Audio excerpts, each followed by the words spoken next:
Let's see eighth part of question 1 of section A. Let's read the question. A bag contains 3 red and 2 blue marbles. A marble is drawn at random. The probability of drawing a black marble is.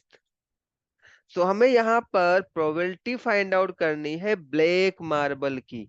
हमारे पास marble कैसे है, हमारे पास three red marble है and two हमारे पास क्या है, ब्लू मार्बल है।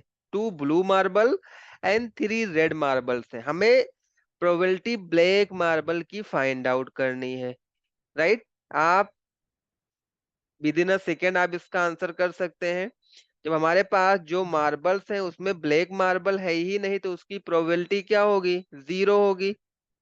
सो प्रोबेबिलिटी यहाँ पर ब्लैक मार्बल की जीरो होगी, means option A is the correct answer.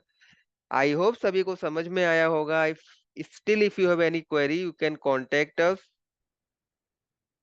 on the number given here. Thanks for watching.